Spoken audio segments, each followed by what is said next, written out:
What's up, guys? Mike Sharp here. This is Sharp Investing, and I'm going to talk about Kaspi. Quarter three looked pretty good, and I see a few things in here that are making me think that we are set up for a sentiment change in 2026.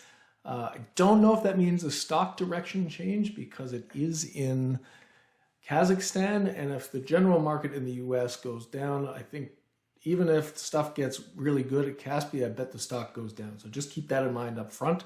This is a frontier stock and it will behave like one no matter how good the business is. But the business is really, really good. If you haven't watched my first video, highly recommend it. This is basically an impenetrable moat that, I love this business. I think it's one of the best businesses in the world. Just happens to be in Kazakhstan. One other thing, there actually is a really, really positive bit of news in this earnings release, which I will get into.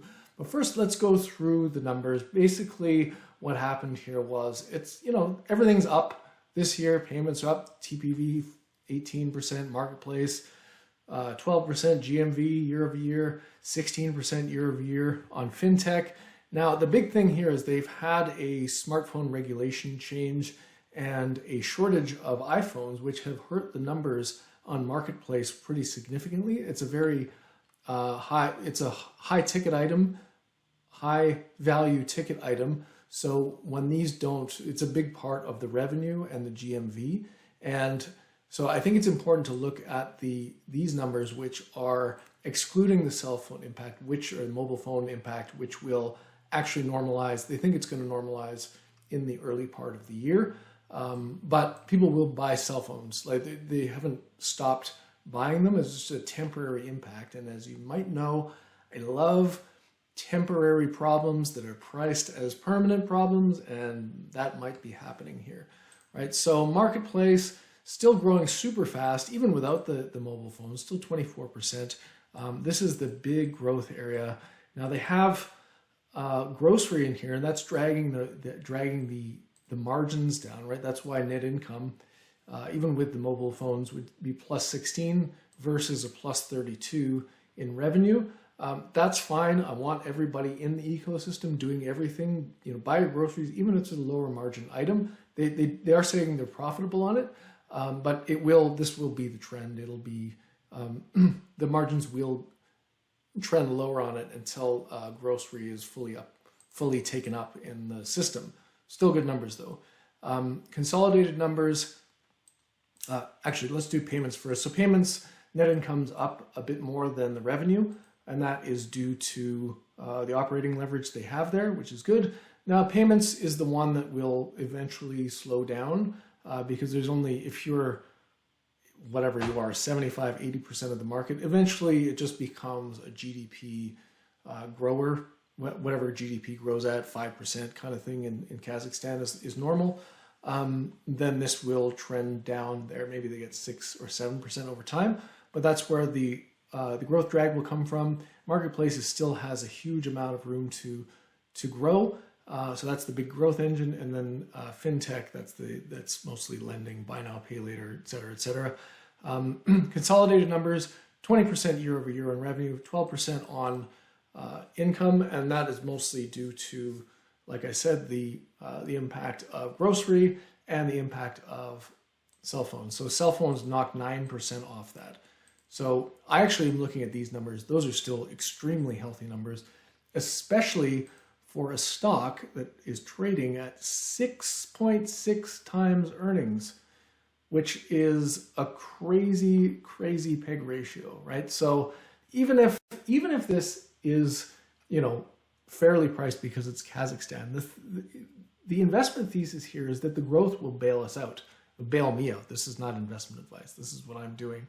If you grow at 20%, it will drag the stock up over time, right? So I don't care if it stays at 6.6 PE. If it shrinks to 3, well, okay, that's fine. But there's another lever they can pull, which is capital returns, which they tend to be pretty strong at. So the smaller the earnings multiple goes, the higher the capital return goes in terms of percentage of the stock price. And if it doesn't go lower, like if it goes up, then we have a tailwind in terms of margin expansion, or sorry, valuation expansion. And I would expect that is possible in certain market environments. Like it's probably never going to get to 20 times earnings or 30 times earnings, but it can go to 10, it can go to 12. And so this one, we just have to play the market sentiment and the market cycles a bit more than most, just based on where it's located. Okay, so you can see the effects here. Smartphone registration requirements. They had a new 10% tax on revenue from government securities, which hurt the net income by 1%.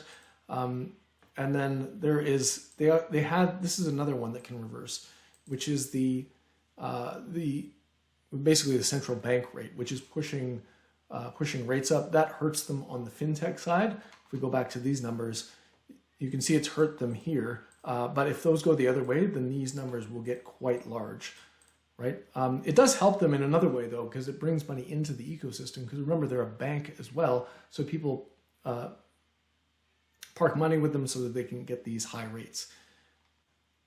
Let's look at some of the slides here. Grocery GMV up 53%. So there's your growth, but also your margin impact, because those are lower margin. One thing I want to mention here is this: they're talking about they're onboarding other banks onto their system, and for me, this looks like the other banks admitting that they can't fight Kaspi, right? So if you can't beat them, join them. They're consolidating all these banks onto their system, which means there's more traffic, bigger ecosystem, right? This is just like them basically being a monopoly, right? And then so they've also added Alipay, partnership with Alipay, which means you can use your Kaspi wallet to pay for things that anywhere Alipay is taken, and people visiting Kazakhstan who have Alipay can use that to pay in Kazakhstan, right? So that's a pretty big partnership, right? Because Alipay is in obviously China, but it's in other places like Europe. If you go to France, Germany, there are places where you can use Alipay. These are some of their growth initiatives. Restaurant billing. Now these guys are a spawner. They keep building new applications, and they all seemingly work. So restaurant is growing fast. They've got Glovo now. They've also got this interesting thing where you can actually pay with your hand. Like I've never seen that before. Maybe that exists somewhere else, but this makes me think Kazakhstan is more advanced than Canada in terms of tech, because I can't do that here. Now here's a big one: advertising revenue. This, as we all know, we've been watching Google and Meta for 100 years just rake in cash with advertising. Advertising is a massive vertical, right? It's a very high margin product to offer, and they are growing this in a few different ways. So this is their straight advertising revenue. But what they've also done is they've created a system where they're sort of aggregating all the third-party advertisers like Meta and Google, and they're basically the toll booth in between. So you can manage all your store's ads through Kaspi, and they basically simplify the crap out of it for you. Their goal is to make this super simple. Basically, you can just say what you want to do. You can upload the product images, say what you want, and it will help you determine what kind of ads to do and how to structure the ads, right? So they're trying to make this really, really user-friendly, which I think is great. If you've ever tried to use Meta to advertise, it's a pain in the ass, right? And so is Google. So this is phenomenal. Yeah, you can manage your campaigns, you get the analytics, and it helps you build the ads yourself, right? So there's the AI assistant, and it can create the ads for you. Here's one of the examples they showed, which is this kettle. Basically, the AI just helps you create a more attractive ad, and they have proof that these work, right? So there's they've put the AI has put the infographics on the top and created a more attractive ad. So there's clicks, sales through, and here's their control group versus the AI improved advertisement, and they think that it's working quite well. One thing they didn't mention is they brought forward their capital return. They were going to do this in 2026 via probably a dividend, but they've now brought forward buyback, which I think is fantastic because the stock is potentially cheap, and they're now going to they've started a $100 million buyback. of the shares. And that shows me that they also think it's cheap. They actually said in the call, they said that it's a good price right now. So it's good. One of the positive things is that they see value in their own stock and they're willing to buy when it's cheap, which is what you want from a buyback. You don't want buybacks when the stock is really high and then it gets cut when it's low. This is actually the opposite, and this is what we wanted. I don't want a dividend when it's trading at 6.6% or 6.6 times earnings. I want a buyback, and that's what they're doing. Now, it's not huge yet, 100 million. If they do that every quarter, it's still under 3% per year, and I don't think that that really moves the needle, but I think it shows intention, right, which is the important thing.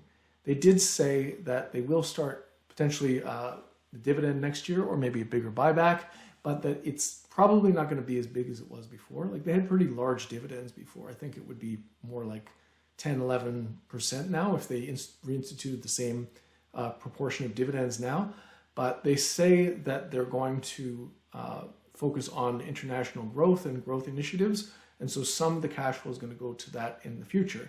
Now, people might be split on this, and they say, well, why would they risk these new projects? Why can't we just get the capital return, which is fine for some kind of investors. But my view is this is a very smart management team, and they have really shown that they're capable of producing profitability on new initiatives really quickly. And as we'll see in a second here, I think Hepsiburada is actually starting to work too. So it looks like they've made a good decision there. And some of the initiatives they've started have really turned that business around. And that, I was saying at the beginning, there's a big positive in this, and this is Hepsi. So anyway, I'm supportive of the smaller capital return and some more investment, because I think if they just use their skill set going forward, this company could be a heck of a lot bigger in 10 years if they keep just using some of the capital to grow. And they will, and they will continue to grow in Kazakhstan like they have. They'll add new features and new products for through the super app there. But I don't think that that's a huge cost for them. This is probably this investment is probably going outwards. Let's talk about Hepsi now. Now, this is really encouraging. Like in the first video, I believe I mentioned it, that I think this is sort of a free roll. This investment can work really well even if the Turkey expansion doesn't work. And I wasn't really expecting anything from it. But this report shows me that they might be onto something, and it might happen quicker than I thought.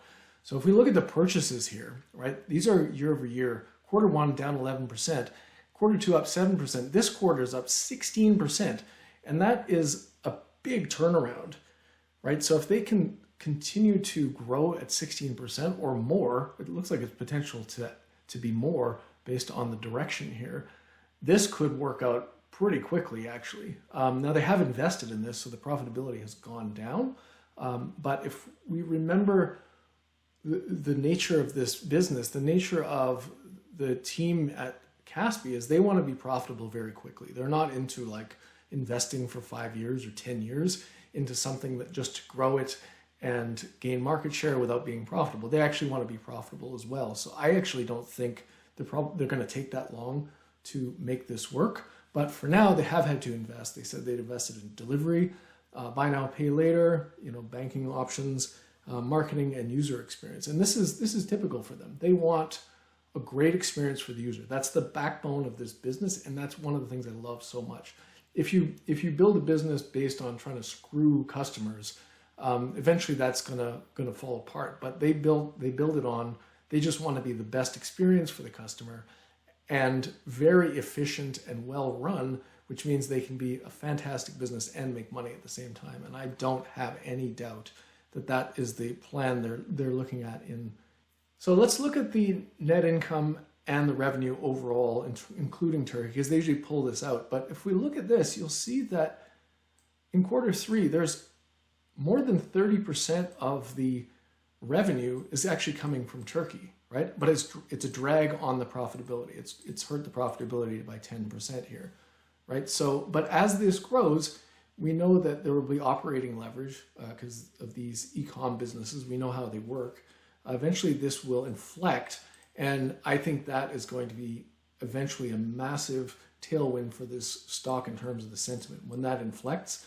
And I believe that that probably won't take that long with the growth rates that they're starting to show now. But even higher level, like because this is 30% of the revenue, it can move the needle, right? If you can get to a 10% margin on that eventually, then you're going to see a pretty big impact on the bottom line that's positive as opposed to negative. So I think I'm really, really happy with the Turkey progress here. And I do think that once the stuff like the interest rates, they talk about it too. They like the great thing about this company, one of the great things is that in the earnings call, they just talk really straight and they give you the investment thesis. You don't really have to think that hard. They're not giving you this like corporate bullshit, like, jargon. They're like saying, well, this is what we think is going to happen. And, listening to some calls, usually what they say is, it turns out to be true. They're not trying to BS us, right? So they're saying that when the mobile phone situation normalizes, which it probably should in 2026, then we'll see a reversion to the stronger net income growth rates that we want to see, which is 21% plus. And then also what you have is you have these, in March, the base effects will kick in, right? When the first problem started with smartphones, it's impacted the growth rates, but then once you lap those, it starts making these really easy comps. And so I think that could be a sentiment shift as well if we get both. If we get the normalization of the supply, the iPhones start showing up in larger numbers so they can make larger sales, this regulatory change gets digested, we could potentially see a double whammy on that and actually see larger growth rates than we've seen here, even removing the mobile phone impact. Okay, so that's possible that happens. The other catalyst that can happen is that interest rates come down, right? So they serve it up on a silver platter. Once, when they're going up, that's a headwind. When they come down, they will eventually come down. Rates do this, right? So if you buy them on the highs or near the highs, you get this huge tailwind on the way down, right? And eventually that will happen. We don't know when that's going to happen, but I'm pretty sure it is going to happen at some point. So that headwind will also turn into a tailwind, probably another catalyst. The other thing you can have is a reversion to a really strong capital return, which they're signaling that's coming, right? And so even if it's smaller than before, and they're distributing, let's say, 60% of earnings, 60% of earnings would be 1.2 billion, maybe a bit more, depending on the growth rate going forward.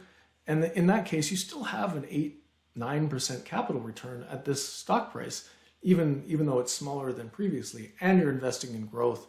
Like, that's a pretty good combination. Now, I should really actually mention the risk here, right? The currency is the main risk.